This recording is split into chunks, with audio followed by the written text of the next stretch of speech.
예배 전에 잠깐 이제 얘기가 나온 게 있어서 잠깐 말씀드리면, 우리 개신교회에서 성례라는 게 있어요. 성례, 정말 중요하고 아주 소중하게 생각하는 성례가 있습니다. 이걸 은혜의 방편, 하나님의 은혜를 이끌어내는 방편으로도 이야기하고, 우리 개신교에서 굉장히 중요하게 생각하고, 로마 카톨릭은 7성례라 그래서 7가지 성례를 지켜요. 그런데 이 성례가 뭐냐 하면 첫 번째가 세례고 두 번째가 성찬이에요. 그래서 이 세례와 성찬을 우리 개신교에서 굉장히 소중하게 생각합니다. 소중하게 생각하고 이걸 중요하게 생각하는데, 근데 이거를 그냥 우리 성도들이 세례를 줘라 말아라 이렇게 말할 수 없어요. 굉장히 안 되는 얘기예요. 그래서 장로님들이나 우리 목사님, 교역자들에게 이분들은 세례를 베풀어야 되지 않을까요? 장로님? 하고 물어봐야 돼요. 그래서 장로님이 또 저에게나 이렇게 언제 우리가 어떤 때가 이것이 합당한지 같이 이제 이야기를 해야 되는 거죠. 그런데 성도들이 세례를 베풀어야 된다, 그렇게 결정하고 이야기할 수가 없어요. 그렇게 함부로 말하면 안 되는 거예요. 그거는 완전히 잘못 배운 거죠. 그러니까 이런 일들을 이야기할 때는 정말로 우리 장로님들이나 교역자, 저에게 물어보셔야 되죠. 어떻게 하는 게 좋을까요? 언제 하는 것이 합당한가요? 이분들은 언제 세례를 받게 되나요? 하고 물어봐야 되지, 세례를 베풀어야 된다, 말이 안 되는 얘기죠. 무슨 근거로. 그래서 그런 이야기를 할 때 질문을 하셔야 되고, 우리 장로님을 통해서 얘기를 하시든지 저에게 말씀하시든지 교역자에게 말씀하시든지 그렇게 말씀하셔야 된다, 이제 말씀드리고 싶고, 아까 이쪽에서 이렇게 커피를 한 잔 들고 이렇게 오는데요, 어느 분이 목사님 안녕하세요 인사하더라고요. 그래서 어디서 뵌 분 같은데 누군지는 모르겠는 거예요. 보니까 제가 지난주에는 의도적으로 이렇게 처음 온 분들 이렇게 식사할 때 제가 인사를 했거든요. 근데 저쪽에서 혼자 창밖을 보면서 앉아서 식사하던 분이 있었어요. 그래서 어떻게 오셨냐고, 식사 많이 맛있게 하시라고 그러고 인사를 했더니, 여기 앞에 이제 부동산을, 저쪽 부동산에 있었는데 이쪽으로 옮기셨다고 인사를 하셨다고. 그리고 자기가 저쪽에서 그때 밥 먹으면서 인사했던 사람이라고 인사를 하시더라고요. 그러니까 주변에서 이제 목민축제 이렇게 왔던 분들이 인사를 하니까 되게 그냥 기분이 좋았어요. 그러니까 교회에 초청해서 이웃들이 교회에 와서 어쨌든 간에 말씀을 듣고 또 교회 목사인 걸 알아보고 인사하고, 그럼 얼마나 이렇게 막 돌아다니면서 이렇게 인사하고 서로 이렇게 교제하고 그러면 참 좋겠다 이런 생각을 했고, 지나가다가 또 한번 들려가지고 기도도 하고 인사하고 그럼 참 좋겠다 이런 생각을 했습니다. 목민축제를 통해서 믿지 않는 사람들이 꼭 예수님을 영접해서 우리가 말하는 성례, 세례까지 우리가 베푸는 그런 은혜가 있기를 축복하고, 정말 그렇게 될 줄 믿습니다. 여러분, 이렇게 후회해 본 적이 있으세요? 이렇게 막 했는데 막 후회가 되는, 내가 그거 왜 그랬지? 내가 참 그분에게 잘못했어, 이런 후회 있잖아요. 오늘 베드로가 울었다고 했잖아요. 예수님 부인한 것이 생각나가지고 울었다 그랬는데, 이 베드로의 눈물이 진짠가 가짠가 이런 생각을 하게 됐습니다. 그러면서 되게 어려운 말인데, 메타멜로마이인가 메타노에오인가, 이게 무슨 말이냐면, 첫 번째 메타멜로마이라는 말은 뉘우침이에요. 그냥 단순한 후회를 얘기해요. 후회, 그때 내가 왜 그랬지? 그냥 생각하고 잘못했습니다 생각을 하지만 삶이 변하지 않고 그냥 뉘우침, 후회로 끝나는 거고, 메타노에오는 예수님이 회개하라 얘기했을 때 회개라는 말이에요. 완전히 삶이 바뀌어지는 걸 얘기해요.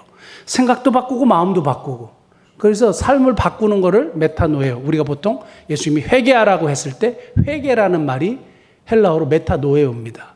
그리고 뉘우친다고 할 때 성경에서 쓰는 단어가 메타멜로마이라는 단어예요. 이렇게 상식적으로 알아두면 좋겠는데, 오늘 제가 이 단어를 많이 쓸 거예요. 헷갈리실지도 몰라요.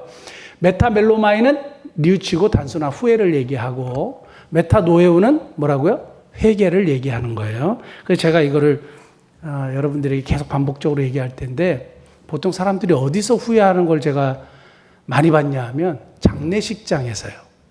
장례식장에서 사람들이 우는 거를 제가 종합해 보니까 세 가지더라고요. 하나는 다시 못 본다는 생각 때문에 흘리는 그리움의 눈물이에요. 그리움의 눈물이에요. 두 번째는 우리 엄마 불쌍해서 어떡해, 우리 아빠 불쌍해서 어떡해. 제가 그런 얘기를 정말 많이 들었거든요. 그냥 불쌍한 마음이요.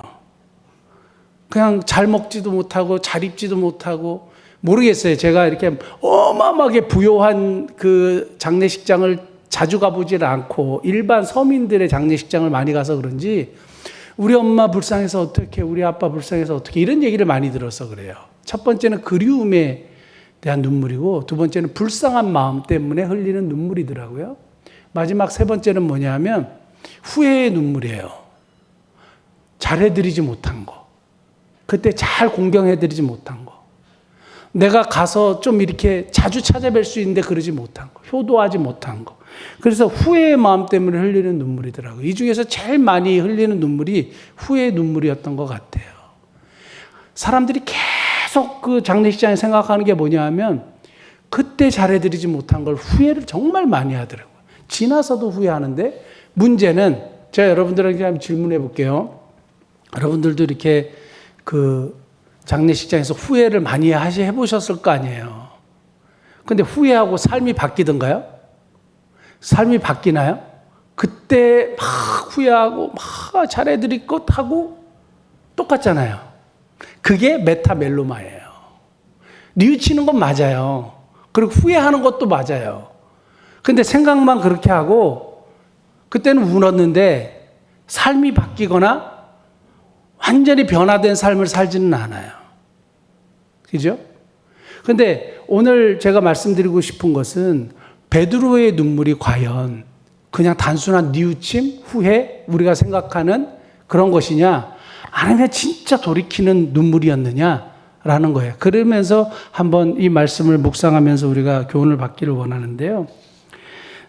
좀 전에도 말씀드렸지만 단순한 생각이나 바뀜을 메타멜로마이라고 한다. 진정한 회개를 메타노에라고 한다.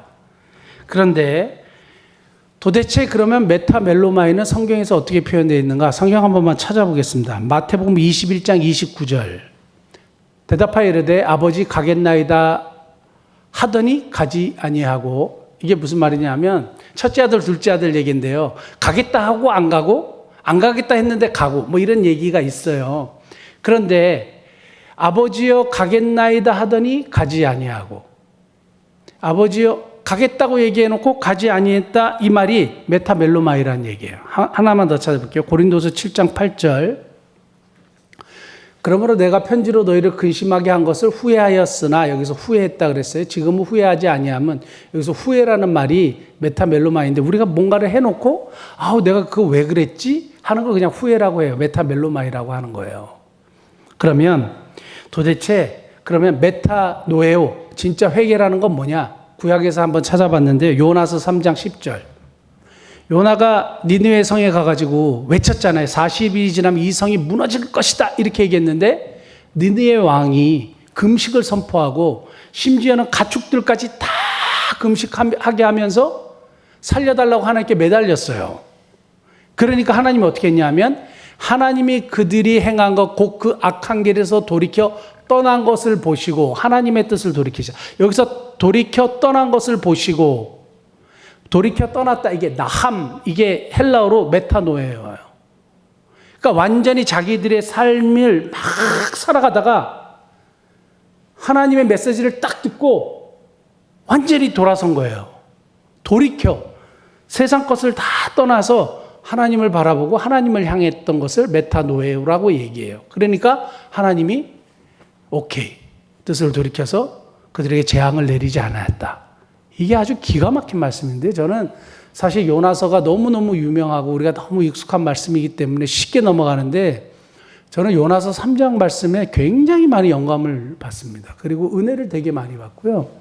여기서 몇 가지 우리 다시 한번 살펴보면, 요나가 전한 메시지가 좋은 메시지예요? 나쁜 메시지예요?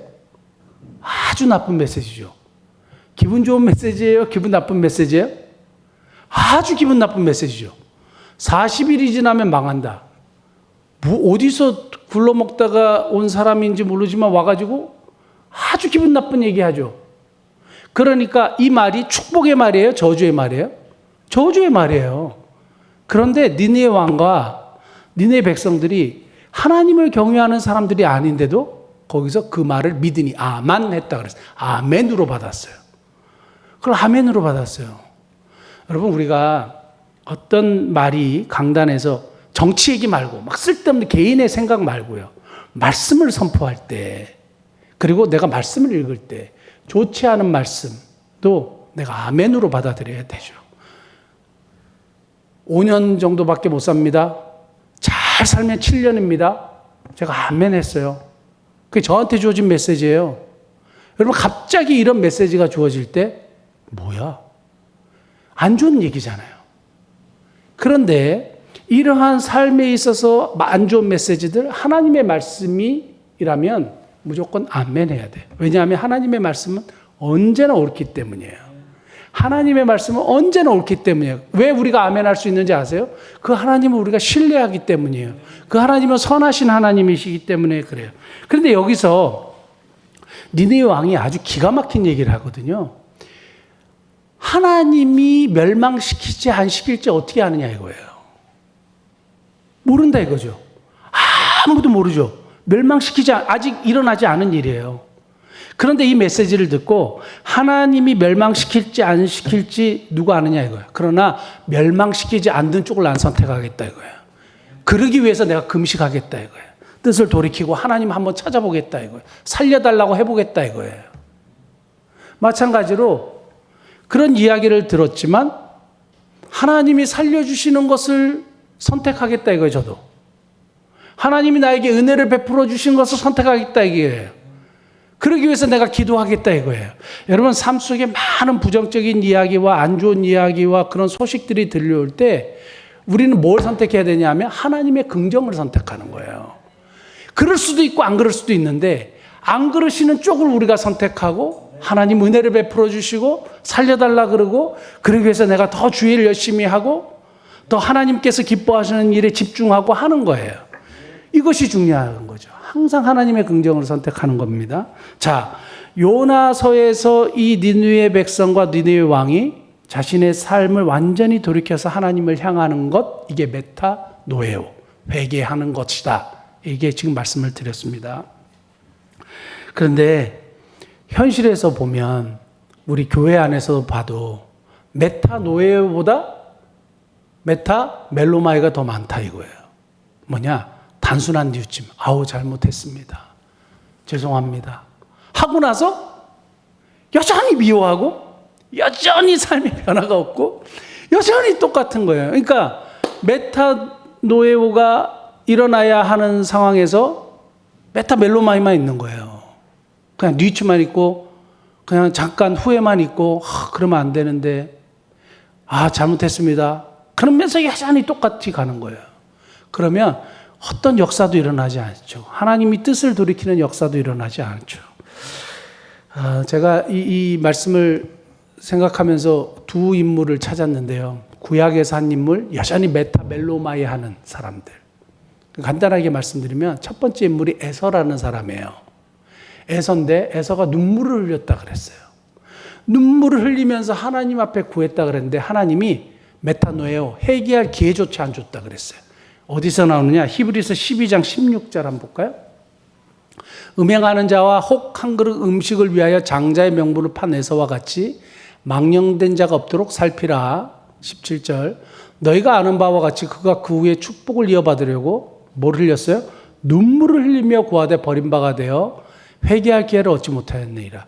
우리가 그 팥죽이라고 소위 말하는 붉은 죽 한 그릇에 장자의 명분을 팔았잖아요. 근데 이 유대 사회에 하나님께서 아브라함을 선택하시고 이것을 굉장히 장자의 그 권리를 소중하게 생각을 하나님이 하셨거든요. 그리고 그 장자를 통해서 복이 계승되도록 했는데 그거를 너무 쉽게 생각했어요. 그 특권을 특권이라 생각하지 않고 육신의 배를 위해서 그걸 팔아버렸어요. 그러니까 육신을 위해서 영적인 걸 팔아버렸다 이거예요. 그리고 나서 나중에 알았어. 이게 엄청난 거라는 걸. 하나님의 복이 여기 있었다는 걸 알게 된 거예요. 그러니까 이거 어떡하지? 하고 눈물을 흘리면서 그걸 다시 달라 그러는데 하나님이 뭐라 그랬냐면 회개야 메타노에할 기회조차 주지 않았다. 이건 뭐냐면 에서가 메타멜로마이는 했어요.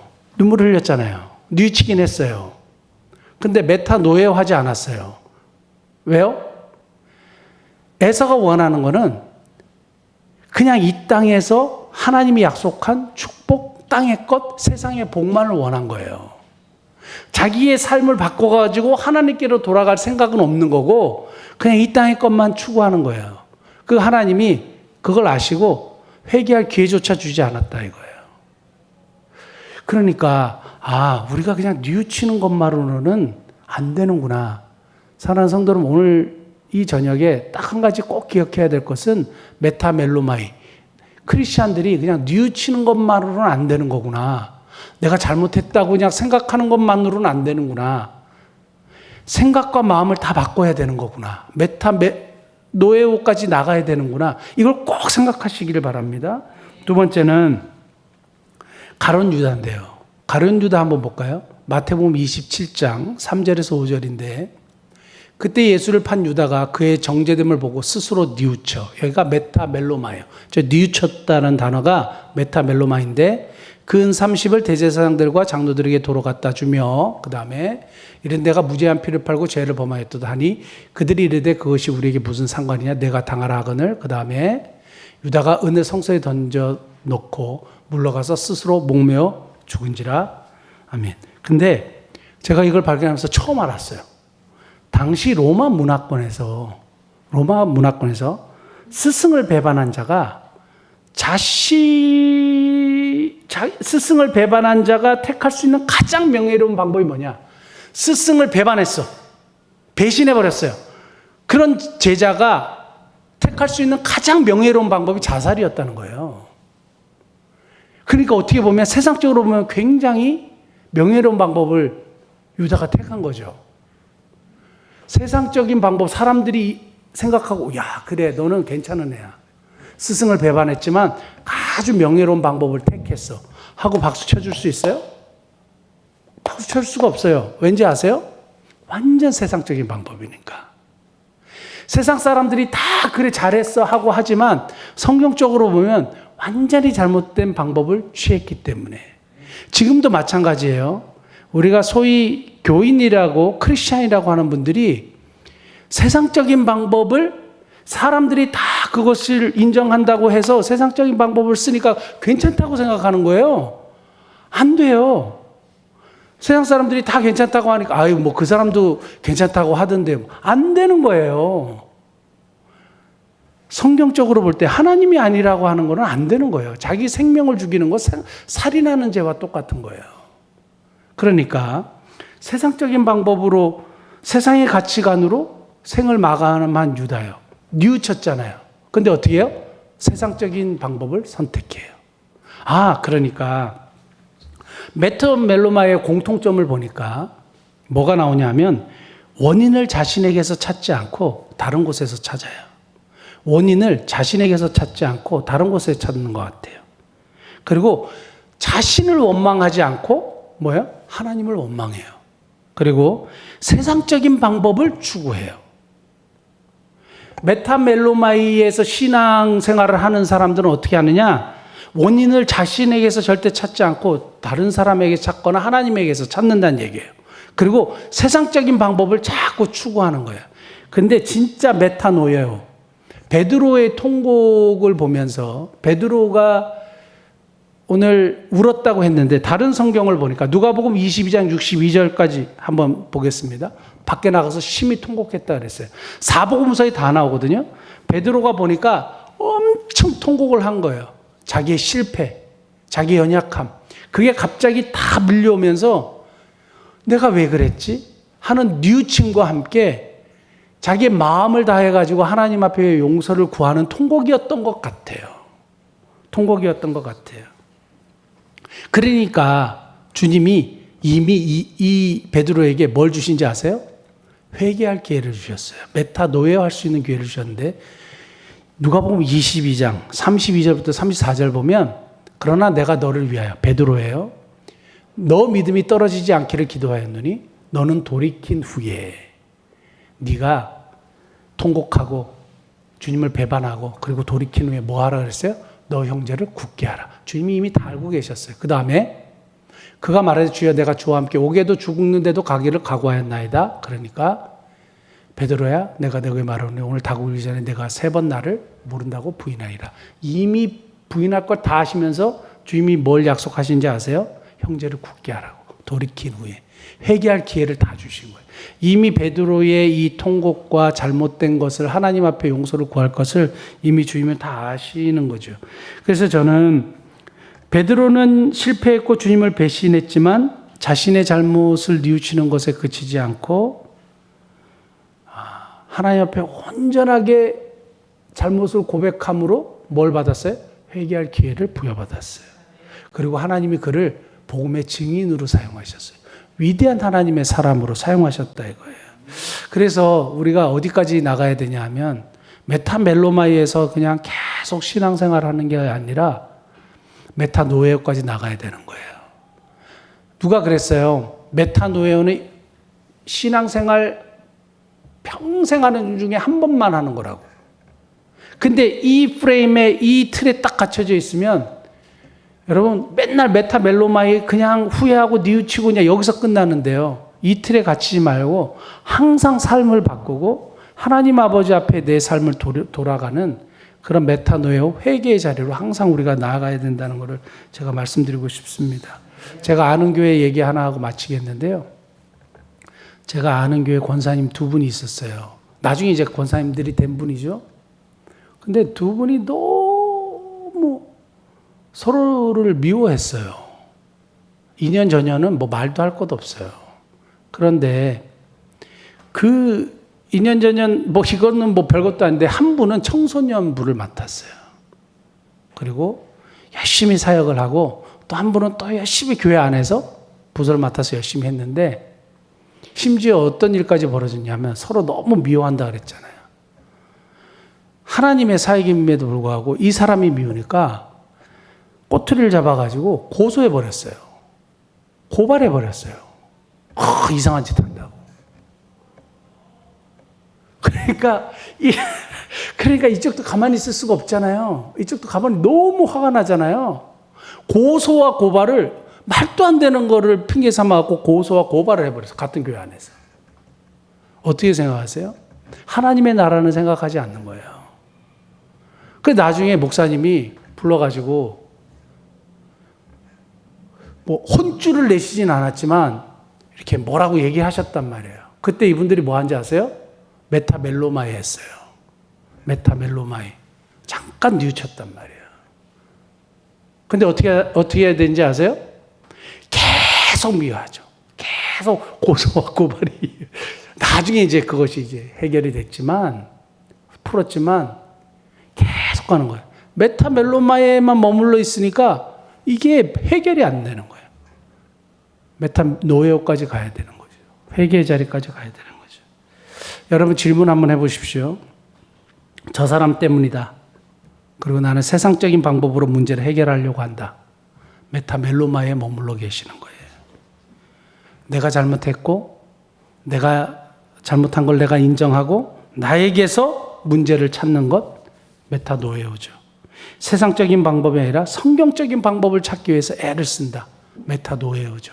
사랑하는 성도 여러분, 저와 여러분들이 베드로의 눈물을 생각하면서 메타노에오로 나가시는 또 회개의 자리로 나가셔서 더 성숙한 하나님의 은혜를 경험하시는 저와 여러분 되시길 예수님 축복합니다. 기도하시겠습니다.